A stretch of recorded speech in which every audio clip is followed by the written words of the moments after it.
Hey, good evening, everyone, and welcome to the Sunday night edition of Kel's Cards and Cracks Mega Heritage Bust. We are in the process of trying to build sets 1 and 2 because, after all, I have opened up a lot of heritage this spring, and I love the set. I love the concept of the design. I'm not complaining. As you can see, there are 4 stacks of base cards. There's some short prints intermingled in there. And you can also see that there's one Austin Hayes and one Jaden Hill.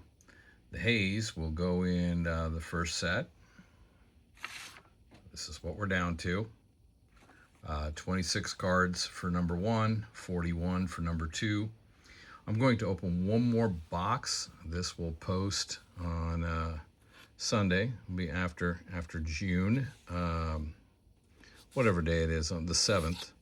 And then next week, Series 2 Tops is released, probably not to the same fanfare. And obviously, now that everyone knows that the Mickey Mantle Rookie Redemption is out, that's a 5.5, and it's on an auction already for 96 grand.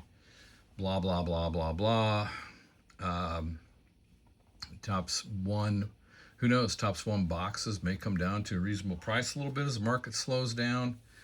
I'm sitting on a jumbo box that I bought from my local dealer when I spent way too much money on it. Then it popped up to nearly $450, and now it's slowly dropping, and it's not going anywhere. I don't know what's in it. Don't care. It's on the shelf, and now I've got at least one hobby edition from this year that will eventually get opened on a rainy day. Who knows? But the point that I'm making with this heritage thing is that's just the hanger, a couple blaster boxes, a couple packs, and just the stuff I've opened in the last Sunday's show, and managed to get 2 cards out of that entire pile. And I'm hoping this last hurrah from this box that I don't remember where I bought it from turns out to be great. Would love to pick up a couple of short prints. Would love to get a random hit. We'll see what's happening. Then we're going to turn our attention to Series 2 Tops. Also, I'm going to be doing some traveling. Quite honestly, I'm not a hermit that lives in his basement alone. And it is summertime. And for people with specific types of careers, summertime does allow for some travel to see family and to see a few things and get away from the grind or off the grid, or maybe from the barbarism that is the materialism that grinds us. So I'm going to take advantage of that. So we're going to open this last box. And yeah, I've got a few more back there, but they're going to go on the shelf. And probably in the wintertime when it snows, or when sun is visiting, and we feel like just spending a couple hours doing something and making incredibly poor decisions about opening boxes that cost a lot of money, that's exactly what's going to happen with those. Because again, I do enjoy the cards. I do enjoy the sets, the bases.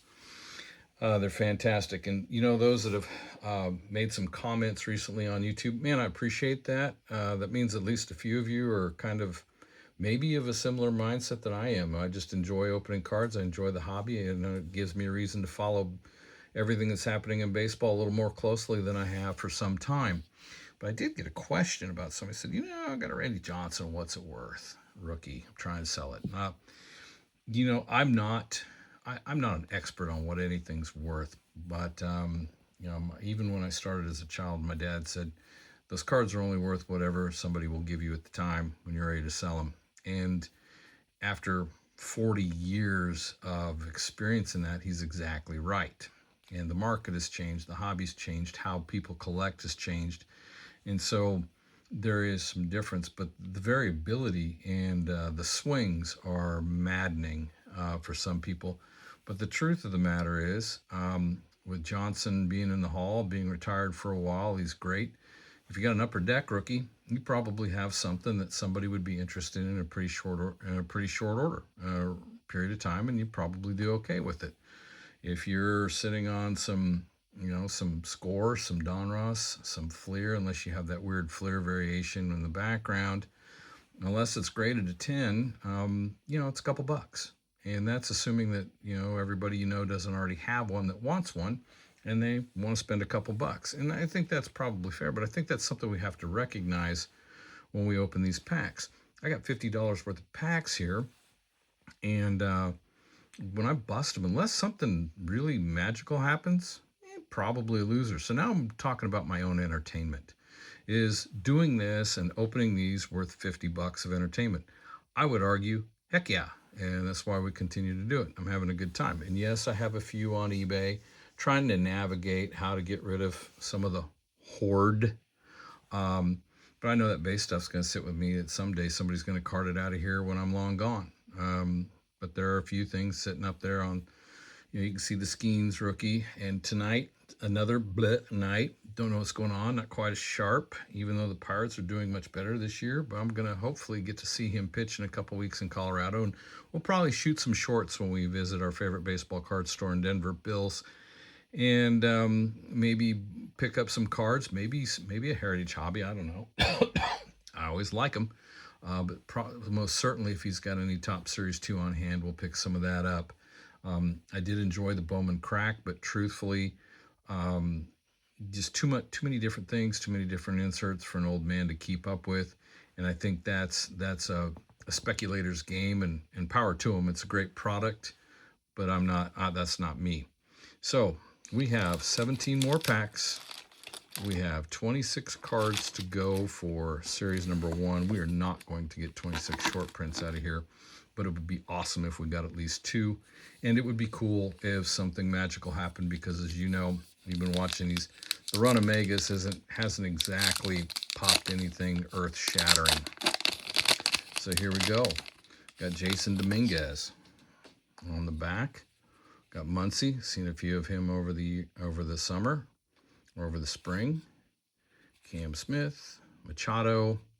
We're going to spend some time talking about some guys who are, mid-career, maybe the mid 2/3 of the career, and what their prospects for possible Hall potential looks like, and we'll use some of their examples.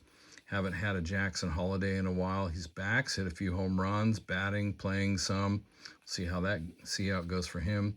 Paul Hayes has been the great surprise, I think, for me, maybe not for everybody else. Offensively for the Dodgers, another Cole Young rookie got a sparkle on eBay that's got a 99-cent bid, and so the fans there got a sparkle pitchers. This is a good thing. And then Jason Dominguez. Let's go to pack 2. Speaking of how guys are doing, I haven't looked at the scores tonight. I know that Skeens wasn't great, but I also know that my Royals played the Reds tonight, and Chase Burns was pitching. So my guess is, without actually knowing, is that, it's probably going to be a long night for the Royals. We got Spencer Strider, Salvi. Maybe Salvi popped one tonight. Lee, Crochet, again. Every time I see this card, I don't know what it is, but I dig that card. Alberto Hernandez, Junior Caminero, obviously still doing great things. And we got us a little chrome. Let's see who it is. Oh, now see, this makes me happy, because even though he got lit up the other night, I do like Cam Schlittler, and I do like that he has been dominant, although he wasn't last night. So I kind of enjoy it, and his metrics are good. That's kind of, again, I'm always leery for those that collect pitchers for a long time. Yeah, we all love our Koufaxes. We all love our Warren Spahns. We love Rapid Robert Feller. We love Randy Johnson. But, man, it's just really much harder to have a long career pitching than it is to be an everyday player. De La Cruz, he's on the IL now. First time in his career. I hope it's a short stint, and I hope it's more of a keep it from getting worse, and he comes back stronger than ever after 10 days on it. Jose Ramirez continues to plod along. Soto heating up a little bit. That's a good thing. James Wood, he can be streaky, but wow, he's putting up some good numbers for the Nationals in the leadoff spot. That's another good card, always a good card to have. Friedel, Gleyber Torres, chrome card. Not going to play in when I get an all-star. Kobe Mayo. Just not in the complaining business when I get some decent cards.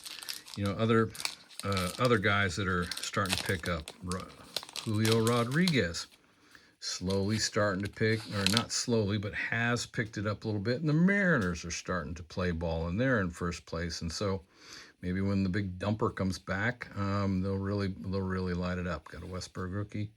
Will Smith, of course, you know, the Dodgers are the Dodgers. Josh Naylor, another Owen Casey rookie. Never complain about that rookie. Freddie Peralta. Pitched the other night. I didn't pay attention to his stats, but obviously the Brewers are where they think they need to be at this time of the season, and he's a part of that.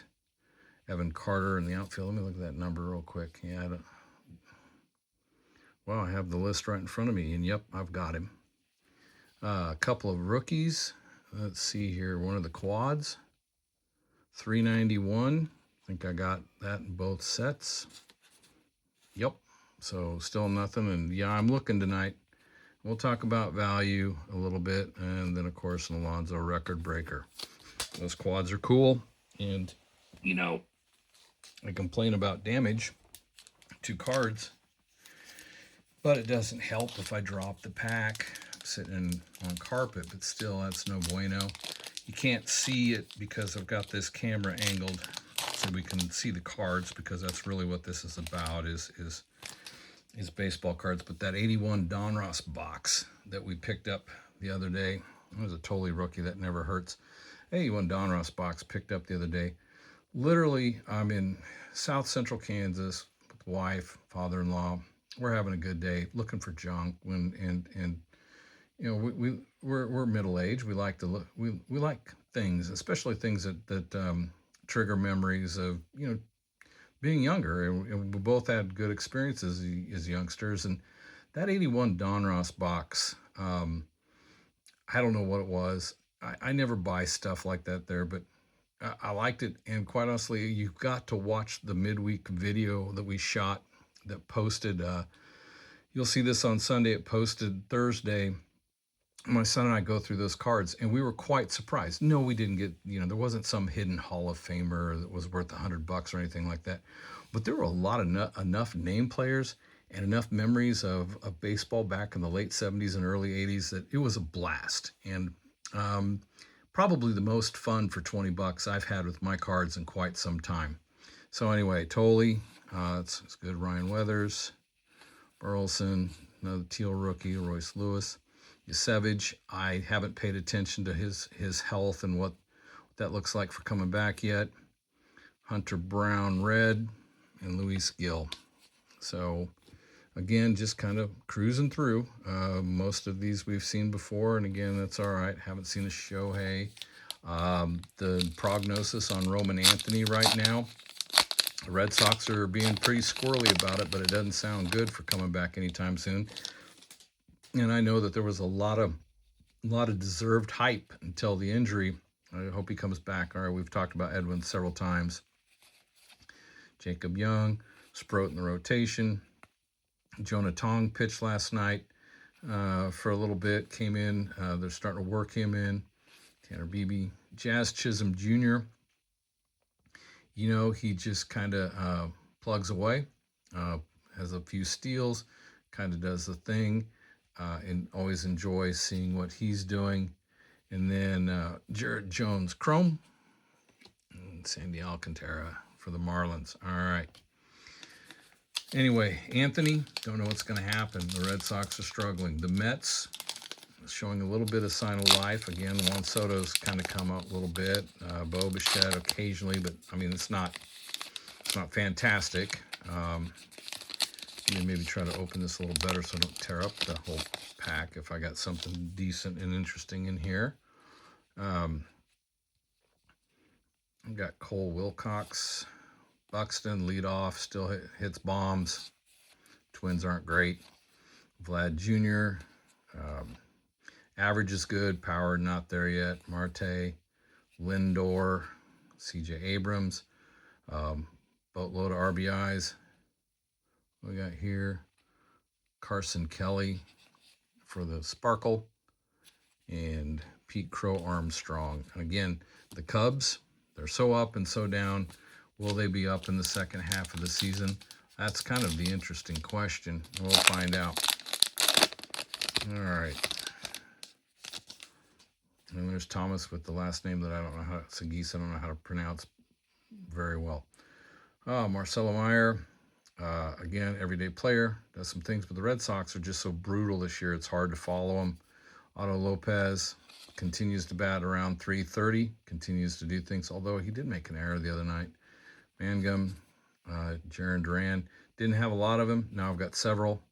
Dane Myers, Brendan Donovan, Piazza turned back the clock. I know I got that. So right now, other than the Schlittler chrome or refractor, which is very cool because I think that he has a great upside. Again, just these megas, I don't know, maybe it's the blasters that just have maybe a little more quick hit and occasional pop. I don't know, we've gotten some relics out of them, but it'd be cool to see something good. All right, well, there's a guy pitching against the Royals tonight. I have not seen the box score yet.